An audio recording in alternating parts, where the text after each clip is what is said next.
It's a great day at Wagga. It's graduation day for these boys at the Royal Australian Air Force School of Technical Training. After 3 years, now it's here and a new future is about to unfold. The Air Marshal in command of Support Command, who heads all Air Force training establishments.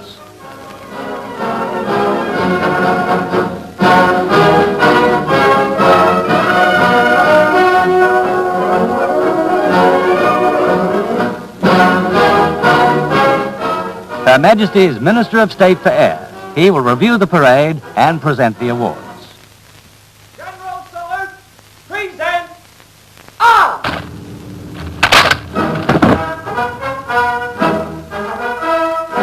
My big brothers out there. Yes, it's a great day and a proud day. For this is the passing out parade of the 11th intake of the apprenticeship scheme.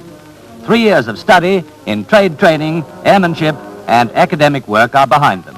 3 years in which they've learned to take a pride in their workmanship and in their bearing.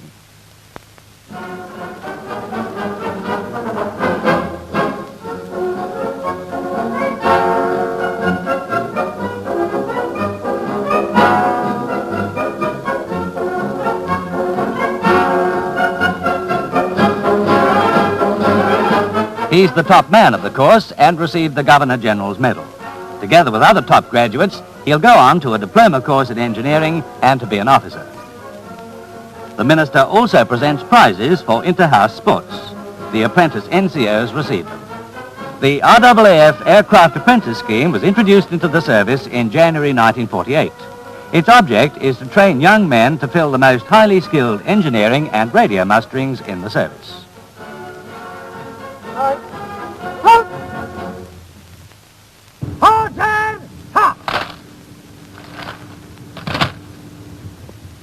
When they came here 3 years ago, their average age was 15 years, 10 months. Average educational standard, intermediate. Their average reaction was one of bewilderment in the difference from the homes and schools they just left. But the work in the classrooms was the same and was to be a major part of their first year.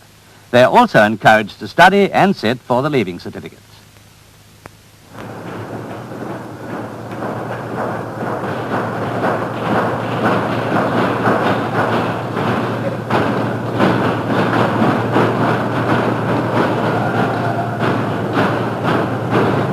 In their first year, too, they learn the basic elements needed for all technical trades. Their first task, to shape complicated geometrical patterns from lumps of steel with the simple tools of the hand fitter. The new apprentice soon finds out about the high standards required by the Air Force when he hands his model to the assessing team. Now he really knows what they mean by 1/1000th of an inch.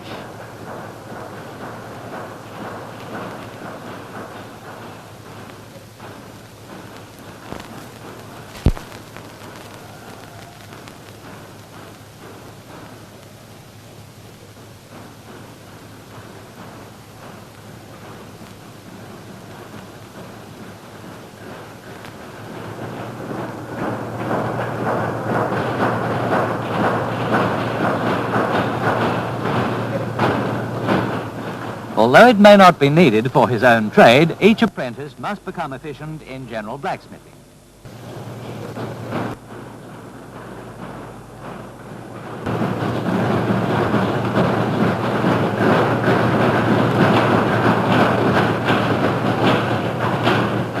He must learn how to join metals with the welder's torch,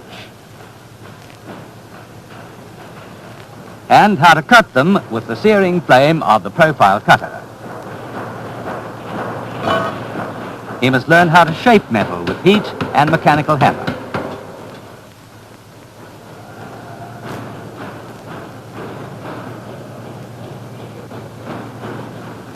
And with fire and oil, he learns to restore the strength of weakened steel.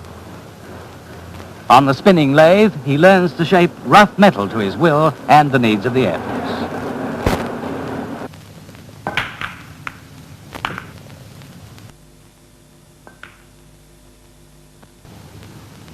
But it is not all work and study. There is plenty of time set aside for recreation and sport.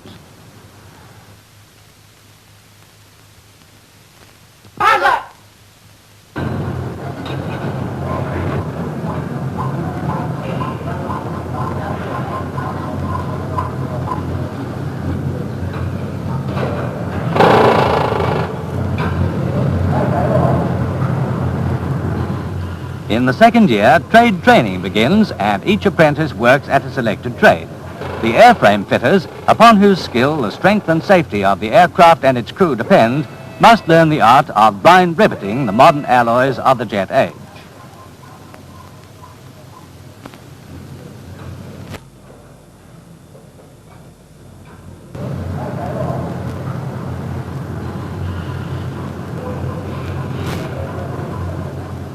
The armament apprentices learn to take care of the hitting power of the Air Force. They must learn to assemble, repair and maintain the modern complicated cannon of the fighters.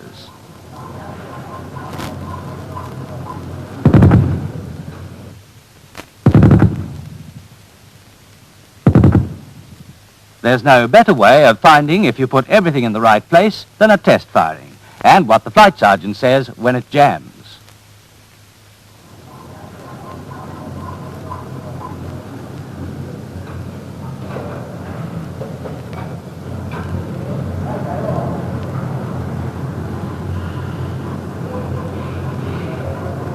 The Aiden gun is used by the Sabre fighters, and the boys learn the whole operation from assembly of the gun to fitting it in the gun bays of the aircraft.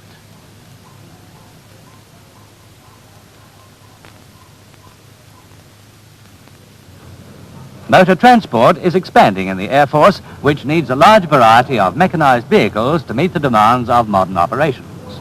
The apprentice learns everything from tire changing to reboring and remaking an engine. Modern aircraft engines need technician engineers who understand both piston and jet propulsion. So the boys begin on straight-line piston engines. The final year boys have the exacting and exciting task of stripping and assembling a jet engine from one of the service's modern aircraft.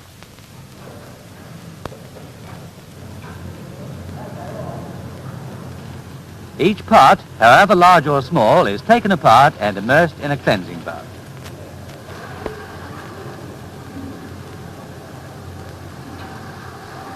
The cleaning fluid is washed off and further cleaning is given in the vapor blaster. Here, the operator, working through heavy gloves from outside the chamber, uses a fine abrasive under pressure to clean down to the metal.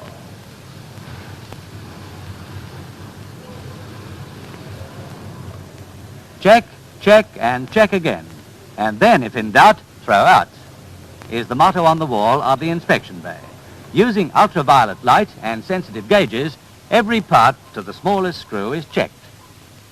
The last nut tightened and the engine is ready for a trial run.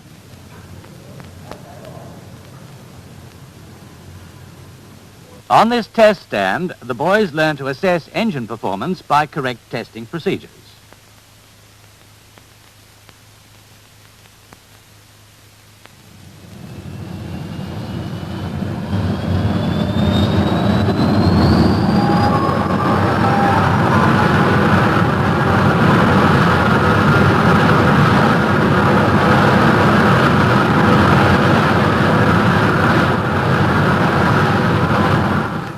Growing boys need lots of food, and a large modern mess hall and kitchen try to meet the demand of healthy young appetites.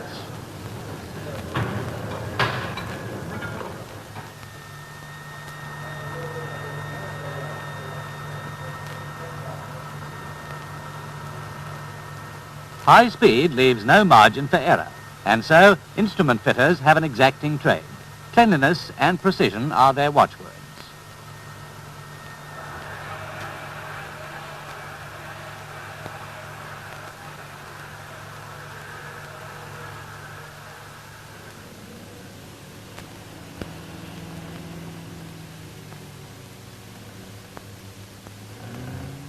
The electrical fitter, once the man who manned the station switchboard, is now a highly skilled technician who will service the circuits of guided missiles.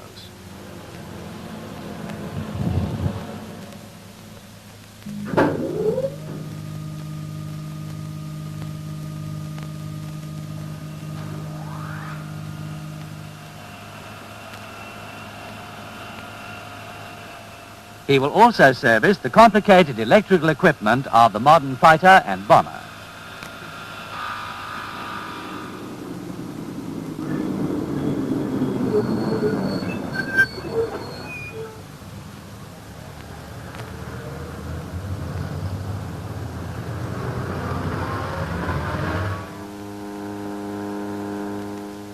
Not all apprentice training is at Wagga.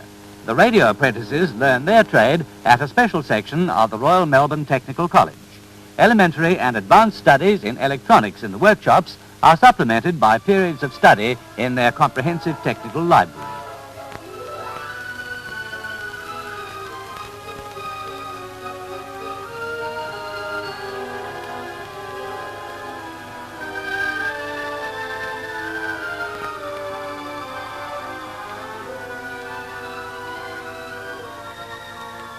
The third-year students operate a ham station, while the first-year boys learn the first principles of transmitters. Looking to the future, when commands will operate on closed TV links, the diploma students learn to operate in the fully equipped TV studio.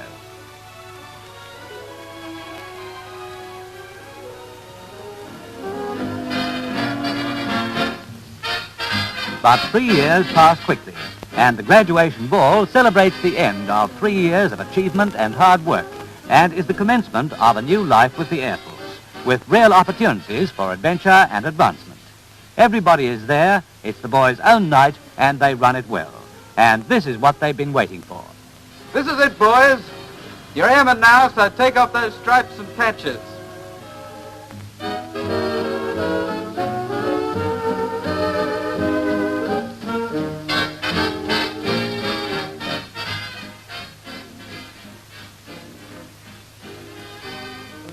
Now they've suddenly grown to fully fledged airmen.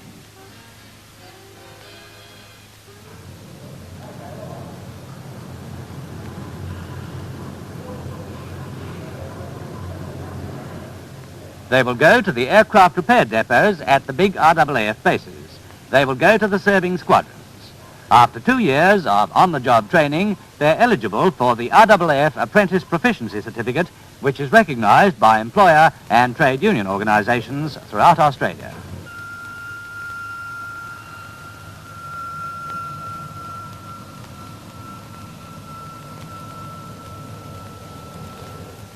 But their main interest is in the Air Force they serve.